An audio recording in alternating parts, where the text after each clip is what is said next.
लियो, Jack, Oliver और एमा सभी ने एक ही कॉलेज में ग्रेजुएशन खत्म किया था। चारों दोस्त एडवेंचर के बहुत शौकीन थे, इसलिए चारों अक्सर नई जगहों पर एडवेंचर ट्रिप प्लान किया करते थे। संडे का दिन था। सर्दियों के कोहरे से ढकी धुंधली शाम पहाड़ों के संकरे और पथरीले रास्तों के कारण और भी लंबी महसूस हो रही थी। यूं तो अक्सर ही वो चारों अपनी गाड़ी में बैठकर लंबी रोड ट्रिप के लिए निकला करते थे, लेकिन इस बार उनकी ट्रिप थोड़ी अलग थी। जैक ब्रो, कब से तुम गाड़ी चला रहे हो? कब तक पहुंचने वाले हैं हम लोग? जीपीएस पर लोकेशन चेक करके बताओ ना, अभी पहुंचने में कितना समय और लगेगा? मैं भी यही सोचकर परेशान हूँ यार। जीपीएस में तो डेस्टिनेशन शो ही नहीं हो रही। जीपीएस हमारी बताई हुई लोकेशन को सर्च नहीं कर पा रहा है। अरे यार, पहाड़ों में सिग्नल की दिक्कत होती है ना, इसलिए ऐसा हुआ होगा। तो टेंशन मत ले, आगे बढ़ते रहे, कोई रास्ता मिलेगा ही। जैसे जैसे रात घिर रही थी, ठंड और कपकपी बढ़ती ही जा रही थी। सबसे ज्यादा समस्या ये थी कि सड़क पर उजाले के नाम पर दिए जितनी रोशनी भी नहीं थी। अरे यार, पक्का किसी ने प्रैंक किया था हमारे साथ। तुम्हें लग रहा है सीरियसली ऐसे सुनसान जगह पर कोई रहता होगा? और यहाँ का तो वेदर भी कंफर्टेबल नहीं है। मुझे तो सांस लेने में भी दिक्कत महसूस हो रही है। हम बहुत ऊंचाई पर आ गए हैं यार। अचानक से गाड़ी चला रहा जैक मेन सड़क छोड़कर गाड़ी को एक संकरे कच्चे रास्ते की ओर मोड़ देता है। ये क्या कर रहे हो? गाड़ी को कहाँ ले जा रहे हो? एमा की आवाज सुनकर जैक अचानक से अपने होश में लौट आता है। सो सॉरी गाइस, पता नहीं क्या हुआ था मुझे। हम ये कहाँ आ गए? क्या यार ओलिवर, इसका ड्रिंक चेक कर। कुछ मिक्स किया है क्या इसने? पागलों की तरह गाड़ी चलाकर ये कहाँ पहुँचा दिया हमें। हम कब से चिल्ला रहे, तुम्हारे कान बंद हो गए थे और नींद की झपकी आ गई थी। ओके, डोंट वरी, कहीं पर स्पेस मिलेगी तो मैं यू टर्न ले लूंगा। Just calm down. But I am swear यार, मुझे नहीं पता मैं कब कैसे गाड़ी यहाँ ले आया। जैक जानता था दोस्तों में से कोई भी उसकी बात पर भरोसा नहीं कर रहा, इसलिए अब वो और भी ज्यादा अलर्ट होकर गाड़ी चला रहा था। अचानक उसी कच्चे रास्ते पर गाड़ी बंद हो जाती है। अरे बस कर तेरा मजाक, ये जगह सेफ नहीं लगती। जल्दी गाड़ी बढ़ा, इधर क्यों रोक ली? अरे खुद से बंद हुई है यार, मैं क्यों मजाक करूंगा। जैक बार बार गाड़ी को आगे बढ़ाने की कोशिश कर रहा था, लेकिन गाड़ी तो अपनी जगह से हिलने का नाम ही नहीं ले रही थी। तभी जैक के मोबाइल में जीपीएस एक्टिव हो जाता है और जीपीएस की एक आवाज सुनाई देती है। Your destination is on the left. GPS की आवाज सुनकर सभी हैरान होकर कार के शीशे से बाहर की ओर देखने लगते हैं। लुक, कोहरे के बीच में एक बड़ी सी बिल्डिंग दिखाई दे रही है। लगता है यही है वो जगह जहाँ हमें आना था, लेकिन मुझे ये समझ में नहीं आ रहा है कि बिना लोकेशन के ऐसे कैसे अचानक से तू हमें यहाँ ले आया और ठीक बंगले के सामने लाकर गाड़ी रोक दी, और ये जीपीएस ये भी अचानक से एक्टिव हो गया। अरे छोड़ो ना सब बातें। इतने घंटे की जर्नी के बाद फाइनली डेस्टिनेशन तो मिला। इसका मतलब मजाक तो नहीं था। अब चलो अंदर जाकर देखते हैं। 3 दिन पहले शनिवार की रात, हफ्ते भर के काम के थकान उतारने के लिए चारों दोस्त जैक के फ्लैट पर मिलकर पार्टी कर रहे थे। रात के 11 बजे होंगे कि अचानक फ्लैट की डोरबेल रिंग होती है। इतनी रात को कौन होगा? वो तो दरवाजा खोलने पर ही पता चलेगा ना। जैक जाकर दरवाजा खोलता है तो सामने उसे एक कार्ड पड़ा हुआ दिखाई देता है और उसकी आंखों के सामने एक आदमी लिफ्ट में अंदर आता दिखाई देता है। जैक उसे आवाज लगाता है, लेकिन वो अनसुना करके वहां से चला जाता है। कौन था? I don't know. मैंने आवाज भी लगाई, लेकिन वो रुका नहीं और तेजी से लिफ्ट में चला गया। पहचानते हो कि कौन था?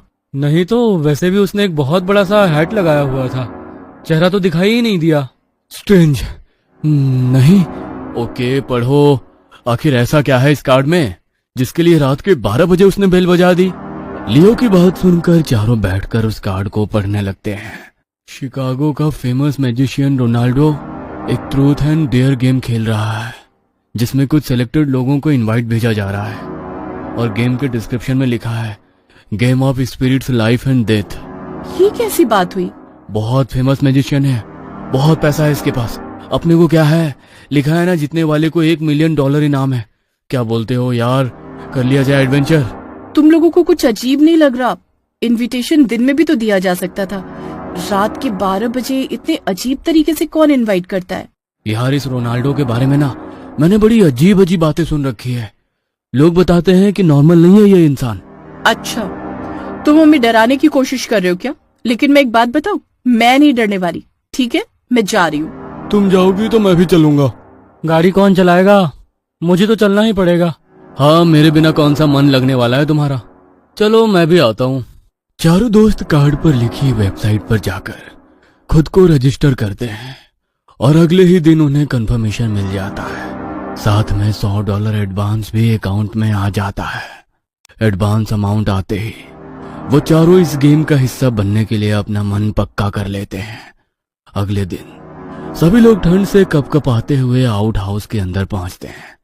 उनके अंदर कदम रखते ही आउट हाउस की सभी लाइट्स फ्लैक्चुएट होना शुरू होती है और एक साथ बंद हो जाती है। सभी अपने अपने मोबाइल की फ्लैश लाइट ऑन कर लेते हैं। गाइस, इधर कोई दिखाई नहीं दे रहा है। हर तरफ धूल मिट्टी मकड़ियां। लगता है कई महीनों से यहाँ कोई आया ही नहीं है। मैं तो कहता हूँ चलो यहाँ से। वेट, ये देखो एंट्री रजिस्टर। इसमें हम चारों का नाम लिखा हुआ है, यानी कि कोई तो है यहाँ।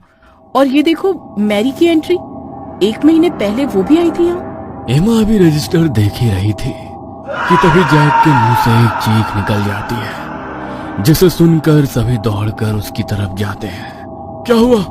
चीखे क्यों? जैक उंगली से इशारा करके दीवार की ओर दिखाता है जहां पर उन चारों की तस्वीरें लगी हुई थी और उन चारों के अलावा मैरी की तस्वीर भी वहां थी जिस पर खून से क्रॉस लगा हुआ था। आखिर कौन है और क्या चाहता है? मैरी के साथ क्या किया होगा? कौन है यहाँ? सामने क्यों नहीं आते? लियो के गुस्से में चिल्लाते ही आउट हाउस के सारे खिड़की दरवाजे अपने आप बंद होने लगते हैं और एक डरावनी सी धुन वहां सुनाई देनी शुरू हो जाती है। डोंट पैनिक गाइस, कोई हमारे दिमाग से खेल रहा है। एमा जाकर दरवाजे और खिड़कियां खोलने की कोशिश करती है लेकिन खोल नहीं पाती। हम लॉक हो गए हैं यहाँ। चलो देखते हैं अंदर क्या है। शायद बाहर निकलने का कोई रास्ता या मैरी का कोई क्लू हाथ लग जाए। मैरी, जो कि कॉलेज के समय से ही एमा की रूममेट थी, सिर्फ फ्रेंड नहीं बहन जैसी थी दोनों। कॉलेज के बाद मैरी की किस्मत उतनी अच्छी नहीं रही। पहले शादी, फिर तलाक और खराब नौकरी ने उसे फाइनेंशियली बहुत वीक कर दिया था। एक रोज अचानक मैरी गायब हो गई। एमा और बाकी दोस्तों ने उसे ढूंढने की बहुत कोशिश की लेकिन कोई सुराग हाथ नहीं लगा। फिर एक दिन उसके ड्रॉअर से एक कार्ड मिला, हूबहू वही कार्ड जो जैक के फ्लैट पर वो हैट वाला आदमी देकर गया था। उस समय तो चारों दोस्तों को कुछ समझ में नहीं आया लेकिन जब जैक के घर पर एमा ने वही कार्ड देखा तो उससे शक हुआ और उसने ये बात अपने दोस्तों को बताई। मैरी के बारे में पता लगाने के लिए ही वो यहाँ आने को रेडी हुए थे। चारों अंदर के कमरे की ओर जाने लगते हैं। जैसे ही कमरे का दरवाजा खोलते हैं, अंदर का नजारा देखकर उनकी चीख निकल जाती है। पूरा कमरा खून से सना हुआ था। दीवारें यहाँ तक कि छत भी खून से लाल नजर आ रही थी। तभी अचानक एक बार फिर से पूरे घर में स्पार्किंग शुरू हो जाती है और पूरा घर मानो उलट पलट हो जाता है। सभी अपनी जगह से नीचे गिर पड़ते हैं और बेहोश हो जाते हैं। कुछ देर में जब उनकी आंख खुलती है तो वे खुद को एक अलग ही जगह पाते हैं। ये देखो, ये तो हमारा कॉलेज है, हमारा क्लासरूम। लेकिन हम यहाँ कैसे पहुँच गए? और ये दीवार पर कैलेंडर में साल लिखा है 2012, यानी कि वो साल जब हम रियली फाइनल ईयर स्टूडेंट थे। मैं जरूर कोई सपना देख रही हूँ। ये सपना नहीं है, सच है। हम लोग साल 2012 में आ गए हैं। लेकिन कैसे? तभी जोसेफ वहां आ जाता है। उसकी आंखें गहरी काली हड्डियों में धसी हुई और चेहरा सफेद नजर आ रहा था। उन चारों के नजदीक आकर उसने फुसफुसाते हुए कहा, खेल शुरू हुआ। सिर्फ 3 मौके हैं तुम्हारे पास। या तो सुबह होने से पहले खुद को बचाओ या मेरी दुनिया का हिस्सा बन जाओ। ये सच नहीं हो सकता। तुम तो मर चुके थे। Yes, I am dead. और मेरी मौत कैसे हुई याद है ना तुम्हें? मैरी कहाँ है? क्या किया तुमने उसके साथ? एमा के इतना पूछते ही जोसेफ जोर जोर से हंसने लगा और उसी के साथ उसका चेहरा बदलने लगा। हंसते हुए वो किसी मॉन्स्टर जैसा बदसूरत और डरावना दिखाई दे रहा था, जिसे देखकर चारों दोस्त घबराकर वहां से भागने लगते हैं। लेकिन तभी जोसेफ दौड़ते हुए एमा का हाथ पकड़ लेता है और उसे झटके से उखाड़ देता है। एमा की चीख सुनकर लियो उसे बचाने आता है तो जोसेफ उसे भी किसी जंगली जानवर की तरह चीड़-फाड़ देता है। एक एक करके जोसेफ ने चारों दोस्तों की बेदर्दी से जान ले ली थी। कुछ देर बाद चारों को होश आता है तो वो खुद को फिर से कॉलेज की बिल्डिंग में पाते हैं। लेकिन अभी बिल्डिंग बहुत पुरानी, गंदी और बदसूरत नजर आ रही थी। कैलेंडर में अभी भी साल 2012 ही नजर आ रहा था और हर तरफ फैला था गहरा काला सन्नाटा। मतलब हम इस खूनी खेल का हिस्सा बन चुके हैं। उसने कहा था हमें 3 मौके मिलेंगे, जिसमें से एक मौका हमने गवा दिया है। हमें ये खेल नहीं खेलना, जाने दो हमें। हमने क्या बिगाड़ा है तुम्हें? तभी उनके सामने एक डरावनी डायरी आकर गिरती है। पापा, मैं जा रहा हूँ, लेकिन मैं गलत नहीं हूँ पापा। मैं सच में मैरी से प्यार करता हूँ और मैं ये बर्दाश्त नहीं कर सकता कि मेरी वजह से उसकी बदनामी हो। हमारे पर्सनल पिक्चर ना जाने कहां से ओलिवर और जैक के हाथ लग गए। वो उन पिक्चर्स के बदले मुझसे $10,000 की डिमांड कर रहे हैं। मैं किस मुंह से आपसे पैसे मांगू पापा? मैं आपको फेस नहीं कर सकता और अगर उन्हें पैसा नहीं मिला तो ये हमारे पिक्चर वायरल कर देंगे। मेरी शर्मिंदगी में अपनी जान दे देगी। वो ये सब बर्दाश्त नहीं कर पाएगी। इसलिए मैं खुद को खत्म कर रहा हूँ ताकि ये सब हमेशा के लिए खत्म हो जाए। गुड बाय पापा। इसका मतलब तुमने सुसाइड नहीं किया था, तुम्हें मरने के लिए उकसाया गया था। मैं कभी सोच भी नहीं सकती थी मेरे दोस्त ऐसा कर सकते हैं। एमा को आज एक बहुत बड़ा सच पता चला था, जिसके बारे में उसे कोई अंदाजा ही नहीं था। तभी अचानक रूम का दरवाजा खुलता है और तेज रोशनी कमरे में फैल जाती है। उस दरवाजे से एमा की दोस्त मैरी अंदर आती है, जिसके चेहरे पर एक क्रीपी स्माइल थी। आधा चेहरा झुलसा हुआ था और हाथ से मांस लटका हुआ था, जैसे किसी जानवर ने नोच खाया हो। ओ मैरी, तुम ठीक हो? चलो यहाँ से चलते हैं, मैं तुम्हें लेने ही आई हूँ। एमा के इतना कहते ही अचानक मैरी का शरीर आग की लपटों में घिर जाता है। चारों दोस्त उसे बचाने उसकी ओर लपकते हैं, लेकिन अगले ही पल मैरी डरावनी हंसी हंसते हुए अपने हाथों में छिपाई हुई कुल्हाड़ी से अपने ही दोस्तों के टुकड़े कर देती है। कमरे में हर तरफ खून और मांस के टुकड़े दिखाई दे रहे थे और उसी के साथ अचानक फिर से उनकी आंख खुलती है और उन्हें एहसास होता है कि उन्होंने अपना दूसरा मौका भी गवा दिया है। ये उनका आखिरी और तीसरा मौका था। इस बार वे खुद को कॉलेज की बिल्डिंग के टेरेस पर खड़े हुए पाते हैं। चारों ओर रात का सन्नाटा था और उस सन्नाटे के बीच एमा, जेफ, ओलिवर और लियो अपनी आखिरी बाजी खेलने के लिए बेबस नजर आ रहे थे। बचने का कोई रास्ता नहीं था। उन चारों के दाईं तरफ जोसेफ हाथ में बड़ा सा छुरा लिए खड़ा था और बाईं ओर मैरी खून से सनी कुल्हाड़ी से लटकते खून को अपनी जीभ से चाट रही थी। उनके ठीक सामने एक जोकर का मास्क पहने एक आदमी खड़ा हुआ था। शायद यही वो जादूगर था जिसने उन्हें यहाँ बुलाया था। मैरी तो जोसेफ की गर्लफ्रेंड थी, फिर उसके साथ ये गंदा खेल क्यों खेला? खेल तो उसने खेला था मेरे साथ।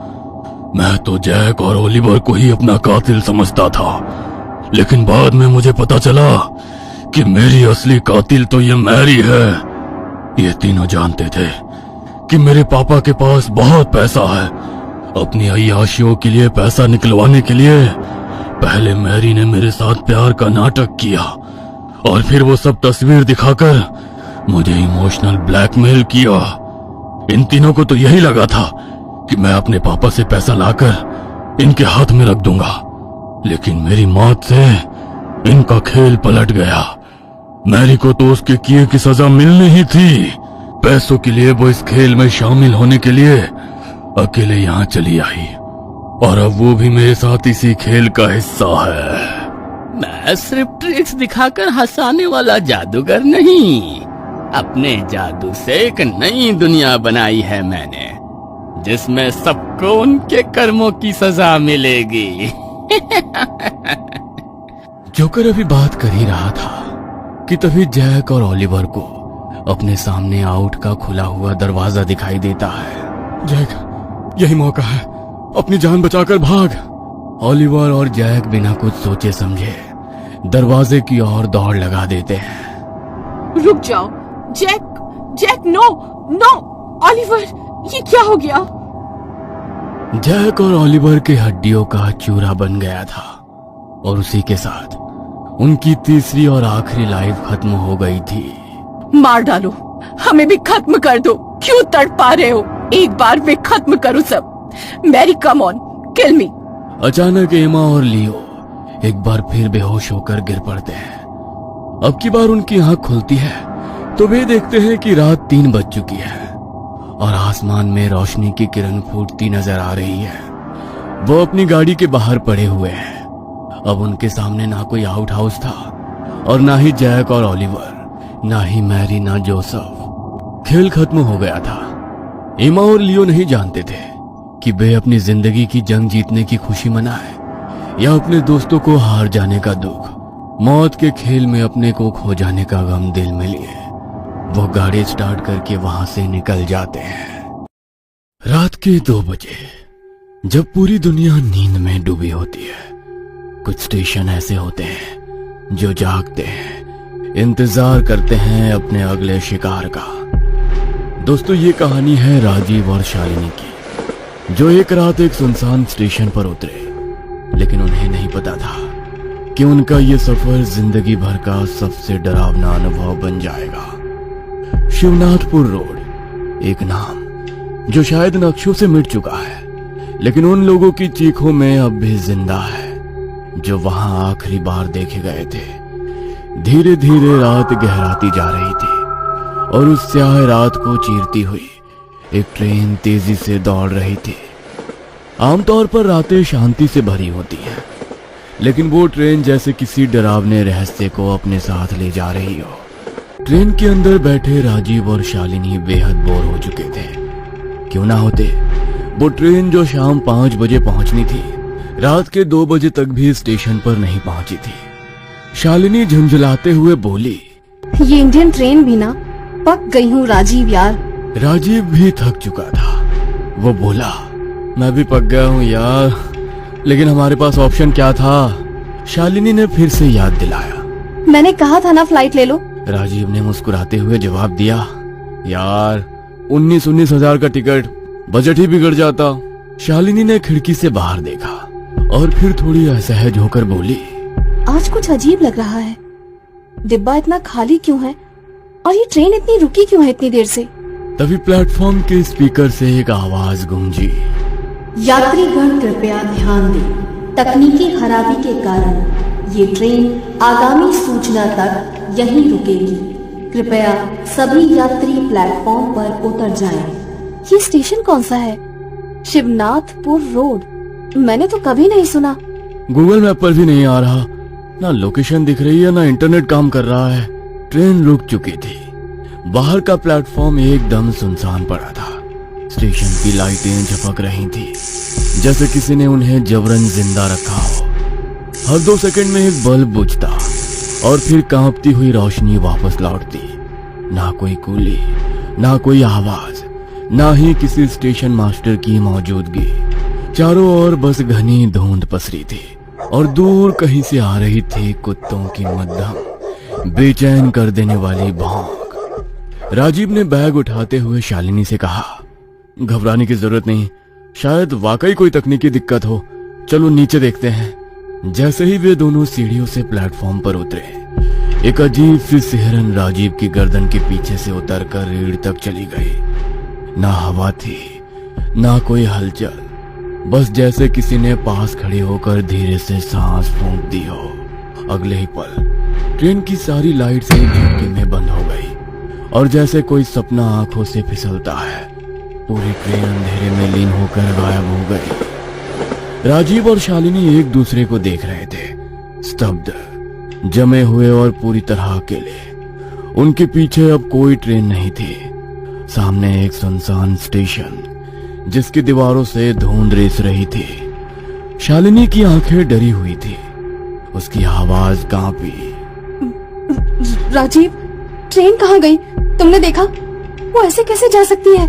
राजीव ने बोलने की कोशिश की, लेकिन गले से बस सूखी हवा निकली। उसने चारों ओर देखा। ये जगह सही नहीं लग रही है। राजीव, देखो वो क्या है, प्लेटफॉर्म के दूसरे छोर पर। राजीव ने नजर दौड़ाई। धुंध के बीच एक छोटी बच्ची खड़ी थी, सफेद मैला कपड़े पहने। उसके हाथ में एक जली हुई डॉल थी, चेहरा अध जला और आंखें जैसे किसी गहराई में डूबी हो।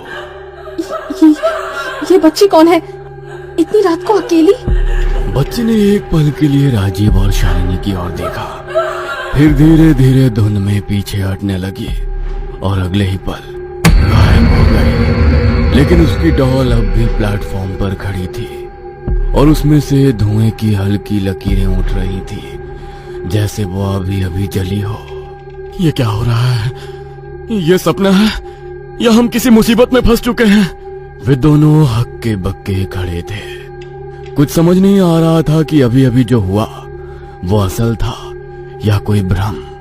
और जैसे ही वो सोचने लगे, स्टेशन पर एक और अजीब चीज हुई। अचानक से कई लोग स्टेशन पर उतरने लगे, सूटकेस, बैग और पोटलियां उठाए हुए। लेकिन ये लोग कुछ अजीब थे, जैसे बिना आवाज के चल रहे हो, जैसे उनकी मौजूदगी हवा में ठंडक फैला रही हो। राजीव और शालिनी स्तब्ध रह गए। इतनी देर तक वो स्टेशन वीरान था, अब अचानक इतने लोग कहां से आ गए? राजीव उन्हें घूरता रहा, लेकिन शालिनी की नजर एक चीज पर ठहर गई। एक आदमी का हाथ उसके कंधे पर पड़ा और जब शालिनी ने मुड़कर देखा, वो हाथ पूरी तरह से जला हुआ था, खाल उधड़ी हुई, हड्डियां दिखती हुई।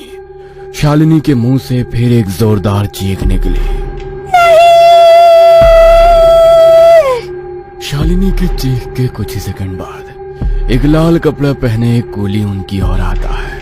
क्या हुआ मेम साहब, आप चीख क्यों पड़ी? मैं कूली हूँ, आपका सामान स्टेशन के बाहर निकाल दूं? उसकी आवाज भारी थी, लेकिन उसमें अजीब सी शांति थी, जैसे वो हर चीज पहले से जानता हो। शालिनी ने घबराहट में जवाब दिया, हाँ हाँ हाँ हाँ, ले चलिए। कितने पैसे लेंगे? कूली मुस्कुराया। अरे मैम साहब, रात का समय है, जो सही लगे दे देना। वो उनके ट्रॉली बैग को उठाने ही वाला था कि राजीव की नजर उसके पैरों पर पड़ी।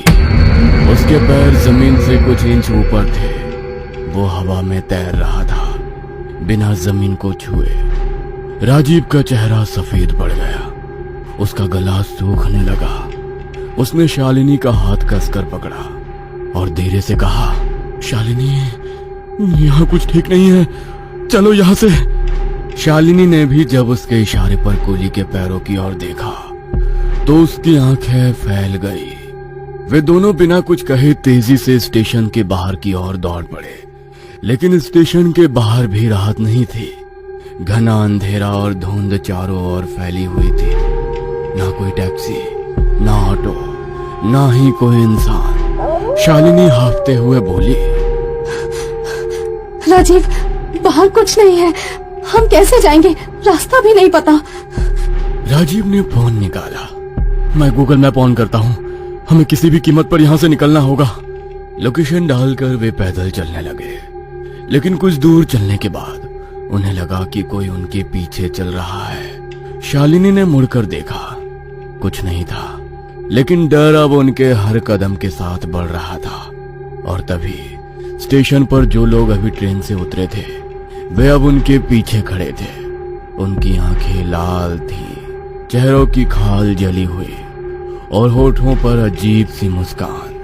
वे धीरे धीरे घेरा बनाते हुए राजीव और शालिनी की ओर बढ़ने लगे। उनके मुंह से घुटी हुई दरार भरी आवाजें आ रही थी। शालिनी कांपते हुए बोली, राजीव, ये कौन है? क्या ये हमें मार देंगे? राजीव ने बस उसका हाथ कसकर पकड़ा और चिल्लाया, भाग शालिनी, भाग।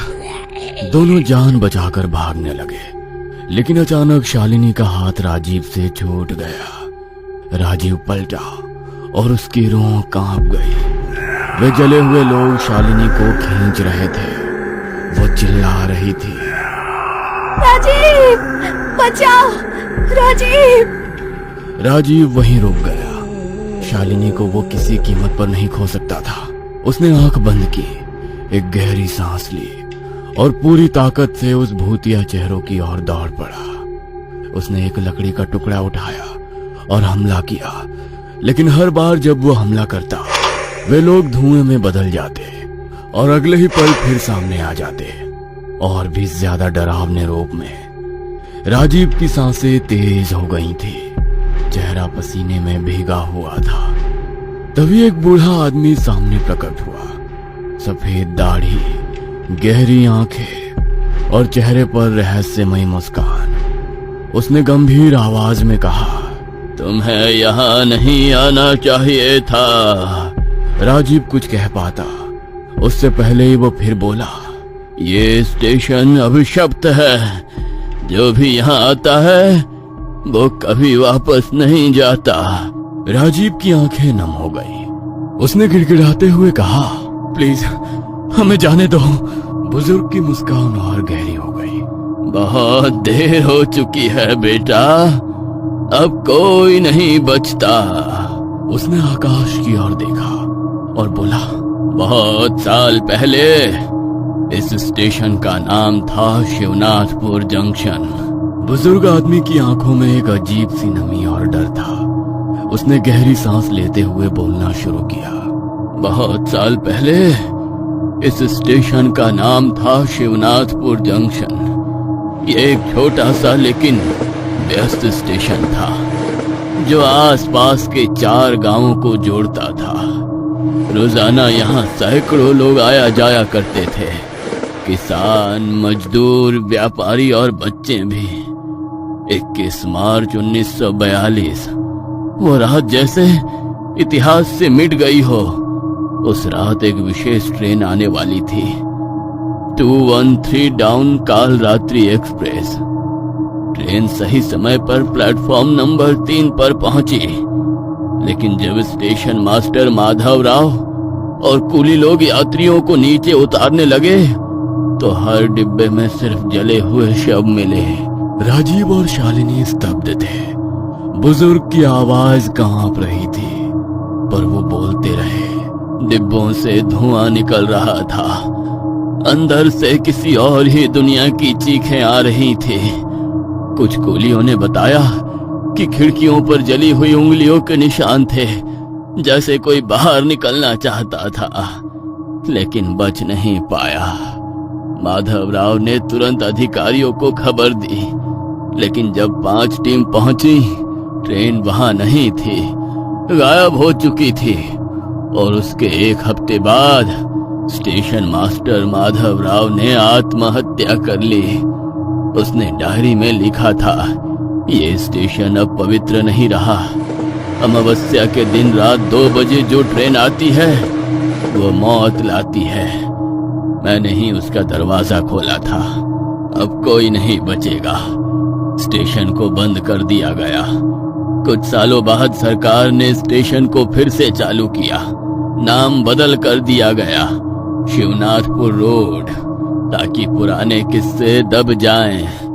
लेकिन वो आत्माएं अब भी यहीं हैं और वो हर उस यात्री का इंतजार करती हैं जो रात के 2 बजे यहाँ उतरता है।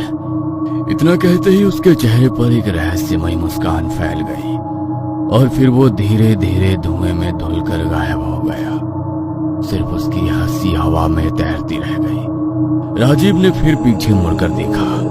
शालिनी की आंखों में डर और भरोसे का अजीब सा संगम था। उसने फिर से शालिनी का हाथ थामा और पूरी ताकत से भागने की कोशिश की, लेकिन अब उनके पैरों में जैसे जंजीर बंध चुकी थी।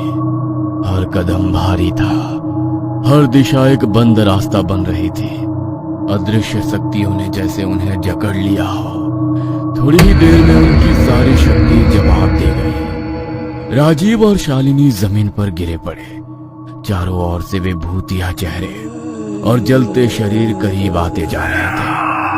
उनकी आंखों में अब बस एक सवाल था, क्या ये अंत है? धीरे धीरे अंधेरा छाने लगा, उनके होश ढीले पड़ने लगे और फिर सब कुछ शांत हो गया। उस रात के बाद किसी ने उन्हें नहीं देखा। ना स्टेशन पर कोई सीसीटीवी फुटेज मिली, ना कोई सुराग। सिर्फ लोकल लोगों के बीच एक और दहला देने वाली कहानी जुड़ गई। जो भी उस स्टेशन पर रात के समय उतरता है वो लौट कर नहीं आता। आज भी जब रात के 2 बजे उस स्टेशन पर ट्रेन रुकती है, लोग खिड़की से बाहर झांकते तो हैं, लेकिन उतरने की हिम्मत नहीं करते।